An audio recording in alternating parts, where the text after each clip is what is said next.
Now, with great honor, we invite you to experience the magic of the real love through our series of programs. Let's continue with part 19.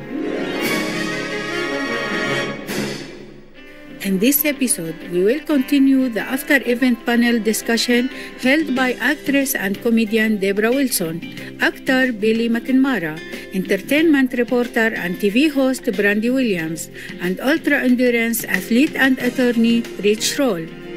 The four hosts delve into the extensive global media coverage of the musical, the behind-the-scenes stories, the exclusive interviews with the artists involved, and more.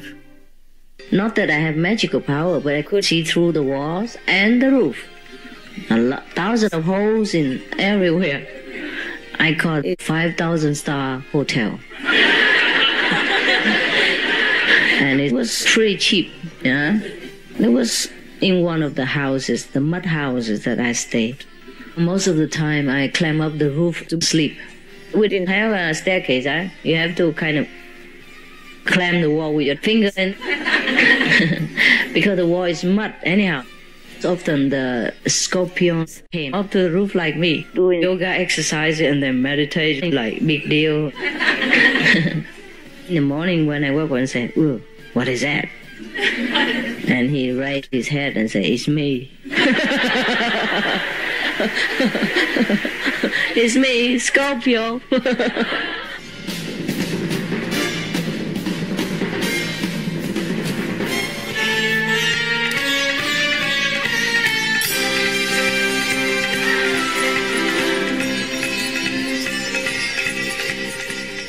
Before my ex-husband came, there was another friend who came.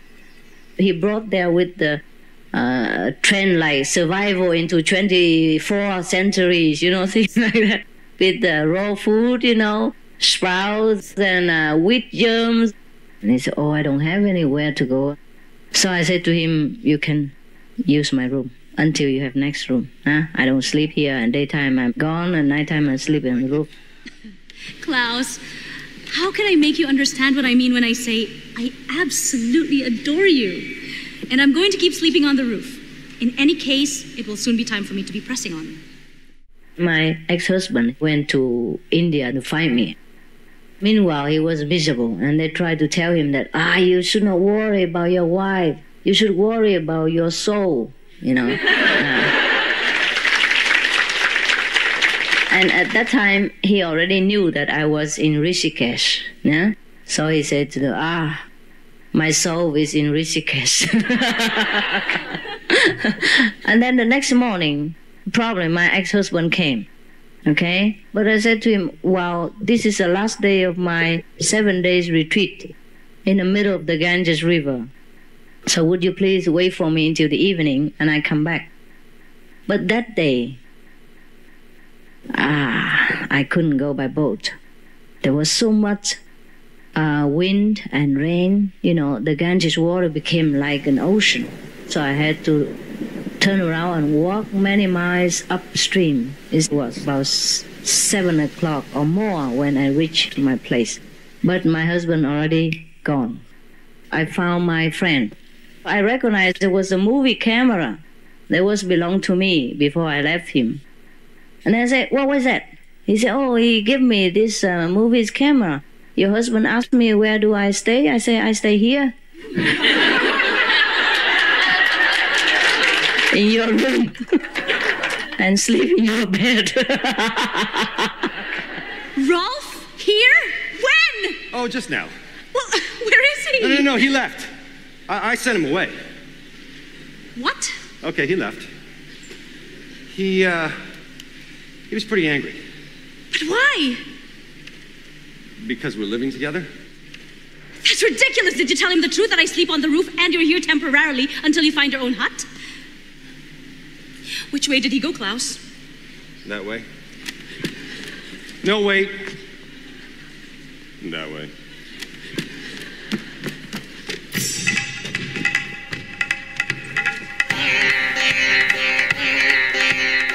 I ran to the bus stop to find him.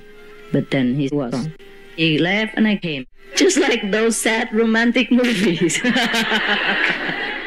I went to the post office and tried to call him.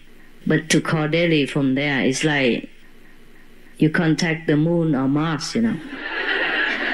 Just hello, hello, and then whoop, cut. Finally, I got through the message. You misunderstood. Please come back immediately. Huh? And I waited and waited and waited. I didn't see any reply. A few days later, I left. You know, I went to further higher region to go to visit those, you know, like Gango Street. And then suddenly, there were two big hands behind me, cover my face like this. And I was struggling to get free. And there was a voice, very familiar. Happy birthday.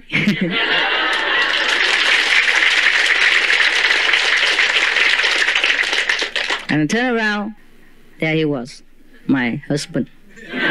We had the same birthday. Yeah. So I said, okay, happy birthday to you. And then we traveled together up there. I didn't have to explain anymore because he knew. Do not forget our memory, for love is the one and only.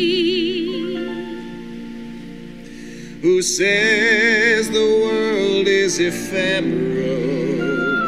When we are together, it's eternal.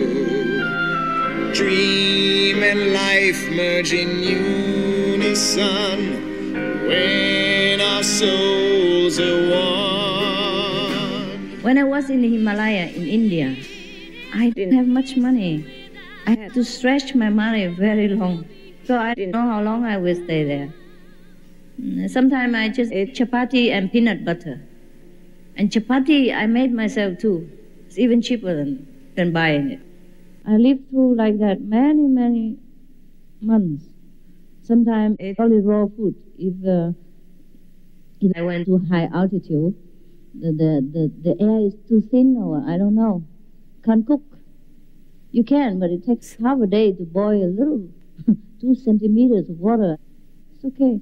Even in winter, you can pick some of the herbs, some of the wild plants in the Himalaya. You can eat them. As you know, I didn't even have a tent. Can you imagine in the Himalaya, no tent? I couldn't afford to carry so many things. I could hardly carry myself. Where you go, the higher you go, the heavier it becomes. The same luggage became heavier. Finally, I'll find what I've been searching for. Casting aside riches and comfort and oh, I'll search for God everywhere. And I was walking all by myself with a stick and with a sleeping bag on the stick. That's all I had, with a pair of Punjab clothes in there. It's like a tunic with the trousers, that's it. Where's the source of the Ganges? Straight ahead. The Kamaran Kanari. Straight ahead. The Himalayan peak. Straight ahead. Straight ahead, straight ahead. Is everything straight ahead? I used to have some kind of plate, you know, to cook chapati or to have rice on it. Later on, I throw it away too. I could not bear it. Even very thin, aluminium-like, you know, very thin and light. I could not have it even. And the spoon, it was made of kind of, I'll say, a stainless steel, and it was a little bit thick but small. But later then, I threw away also. And the knife, threw away everything.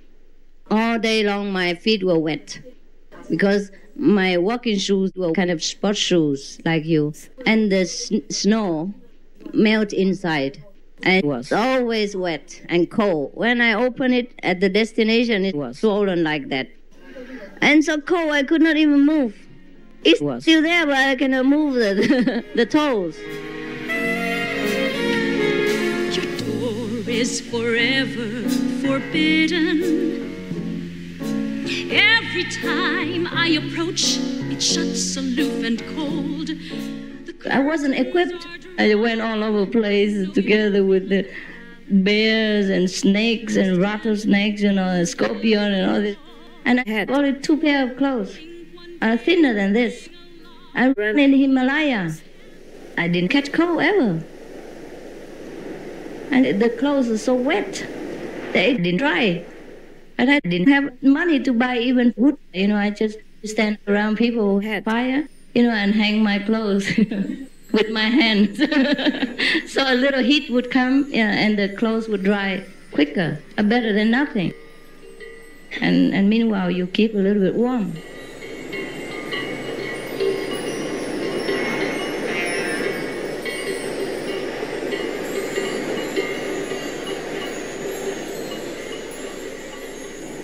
They will walk all over 11,000 feet high, 20,000 feet high, sometimes above sea level, just to see the master. Maybe not easy to find. Many people would die on the road because of the landslide, snowstorm, and road damage. Sometimes the whole bus just washed down together with the sudden flush of water or sudden fall of snow, from the mountain. Nobody survived.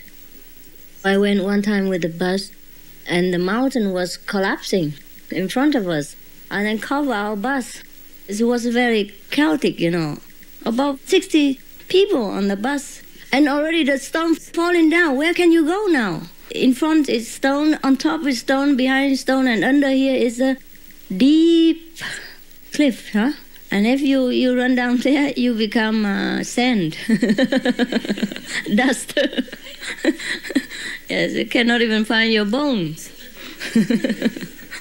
Become dust. Truly, it's so deep, So where can you go now? Yeah, and everybody was panicking and tried to open the bus and run out. I say, if you run out, you die. Sit down and repeat your mantra. Pray to your master. Whoever it is. So everybody did that. And then suddenly the mountain landslide stopped.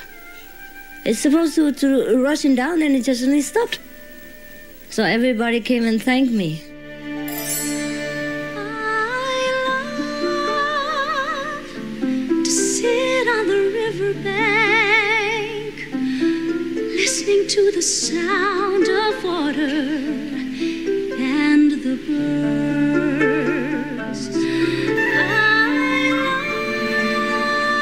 love to sit on the riverbank, looking at the flowing water and hear the songs within. You make my life flowing like the river water. Then tomorrow we'll reach the seashore. I love to sit on the riverbank, remembering the tears in your eyes when you spoke of the suffering in this world. The lyrics are amazing. The melodies are just hauntingly beautiful. And I think they all capture what they need to capture. It's like Adam's song, that short little snippet with the nurses. They just meet for the first time, and it's like, of course you'd be dancing up and down. It's amazing. It's amazing to dedicate your life to the betterment of everything. We all have people in our lives that are selfless and helpers and this, but I've never met anybody like this. I've never, and I probably won't ever again. Everybody does what they can, and it's just that it seems to me with what I know is that she can and she does. Just for the sole purpose of this is what needs to be done. So it's amazing to me that she does what she does for so many people. I don't think there's accidents in the world when it comes to meetings. Your personal universe or space or whatever is always calling out, and then the universe gives back. So I would just say that I feel very blessed because I think that's the only reason I got here. And I hope I can do it justice, do her words and her life justice. Then she sat down and was about to enjoy her newfound bliss. But suddenly she looked down and saw those knees were still groveling in darkness. We had breakfast in Cancun, and she was lovely. Revered as a living deity, she is quite human and very charming, and she's nice to hang with, and I liked her. So seeing her on the film today, she was just delightful. How could she be anything else? She's a sweet, caring. She's the person we portrayed in the musical, and so everybody should know that.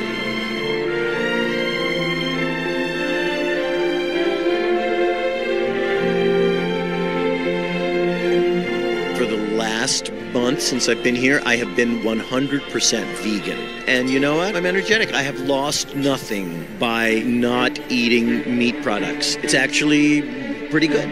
No headaches, no anything, not an upset stomach.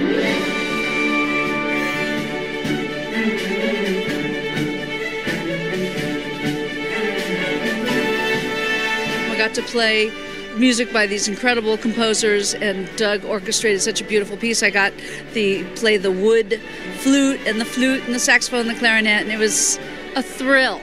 I've read her book. I think she's a fascinating person, and it really helped me understand a little bit more where she came from. So it was very real. Actually, I was underneath the stage, so I just peeked out once to see her. She looked beautiful. The event is amazing.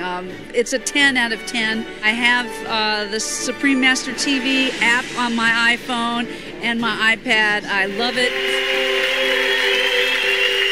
Oh, I thought it was very uplifting and just very kind, and to be recognized by her, it was very moving. So we were all watching downstairs in our dressing rooms, and it touched us all. I just want to say thank you so much for all that you do, and you are such an inspiration, and you're such a good woman, and it was such a pleasure to be a part of this project that is a part of your life. It meant a lot. I know you've been suffering in golden months, longing to be free.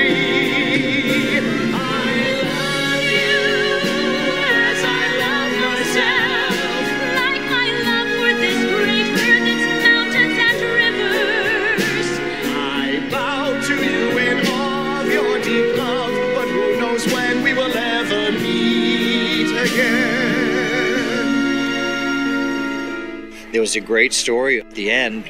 Maybe we'll cross paths again, maybe not, but each person is on their own unique journey. The time we spent together, I will always treasure. Supreme Master Ching Hai, thank you for the inspiration. Forget us not, for us is all that we have got.